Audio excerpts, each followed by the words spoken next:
रूस यूक्रेन युद्ध में रूस का बड़ा धमाका। रूसी मिसाइल ने अमेरिकी हथियार लड़ाकू विमान को गिरा दिया। पहले ही अटैक में ढेर हुआ अमेरिकी लड़ाकू विमान।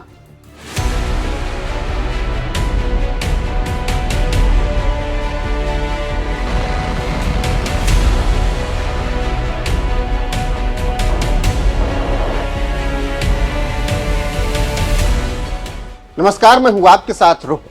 3 साल से ज्यादा का समय हो चुका है और अभी तक रूस यूक्रेन युद्ध खत्म नहीं हुआ और लगातार जारी है। जब युद्ध शुरू हो रहा था तो सभी दुनिया के रक्षा मामलों के विशेषज्ञ और रक्षा मामलों के जानकार कह रहे थे कि युद्ध सिर्फ 1 हफ्ते तक चलेगा और रूस यूक्रेन को साफ कर देगा। लेकिन आप अंदाजा लगा सकते हैं कि 3 साल हो गए और यूक्रेन टस से मस नहीं हो रहा। अब उसी युद्ध से एक बड़ी खबर सामने आ रही है और खबर है कि रूसी मिसाइल ने अमेरिका के टॉप लड़ाकू विमान को मार गिराया है। जी हां, रूस ने F-16 को मार गिराया। रूसी रक्षा मंत्रालय ने 2 दिन पहले इसकी घोषणा की और कहा कि उनकी फोर्स ने यूक्रेन में अमेरिकी डिजाइन वाले F-16 लड़ाकू विमान को मार गिराया है। हालांकि रूस ने जगह का खुलासा नहीं किया। ऐसा पहली बार है जब रूस ने F-16 को तबाह करने की घोषणा की और इसी घोषणा से दुनिया हैरत में है। अमेरिका को कुछ सूझ नहीं रहा है कि वो रूस की इस सफलता पर क्या कहे। लेकिन अब विशेषज्ञ कहने लगे हैं कि अमेरिका अपने हथियारों को बढ़ा चढ़ाकर बेचता है, जबकि उसकी हकीकत कुछ और है। और जब अमेरिकी हथियारों का पाला बेहतरीन हथियारों से होता है तो वो हिल जाते हैं। रूस में भी यही हो रहा है। अमेरिकी हथियार गिराने पर रूसी सेना गदगद है। जानकारी देते चले कि रूसी मंत्रालय ने अपनी प्रेस ब्रीफिंग में कहा कि यूक्रेनी वायुसेना के एक F-16 विमान को हवाई रक्षा साधनों ने मार गिराया।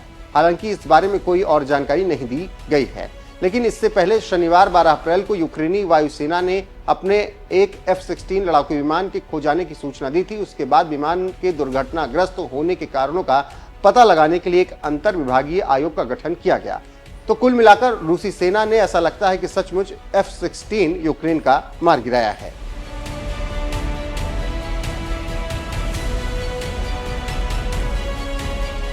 जानकारी देते चलें कि इस खबर को बीबीसी ने विस्तार से छापा और यूक्रेनी सूत्र के हवाले से लिखा है कि F-16 को रूसी सेना ने मार गिराया। कुल मिलाकर रूसियों ने विमान पर 3 मिसाइलें दागी। S-400 ग्राउंड बेस्ड सिस्टम से निर्देशित एंटी एयरक्राफ्ट मिसाइल थी। R-37 air to air missile थी। इस फाइटर जेट को अमेरिका की शान कहा जाता है। इसी घटना को लेकर पाकिस्तान टेंशन में है, क्योंकि रूस ने अपने खतरनाक हथियार S-400 एयर डिफेंस सिस्टम से ही F-16 लड़ाकू विमान को मार गिराया। और पाकिस्तान के पसीने छूटने का कारण यही है, क्योंकि भारत के पास भी S-400 है। तो आप समझ सकते हैं कैसे रूस ने हमला किया और दर्द अमेरिका और उसके दोस्त को हो रहा है।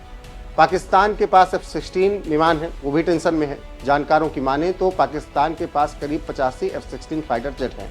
और आप जानते हैं कि भारत ने जो रूस से 5 S-400 डिफेंस सिस्टम खरीदे हैं, उसकी तैनाती पाकिस्तान को ध्यान में रखते हुए चंडीगढ़ और गुजरात में कर रखी है। तो इससे आप अंदाजा लगा सकते हैं कैसे रूस में हमला हुआ और थर-थर कांपने लगा पाकिस्तान। अब देखना होगा कि आगे अमेरिका रूस के इस दावे को लेकर क्या कहता है। लेकिन इस वक्त रूस तो हलचल मचा ही रहा है।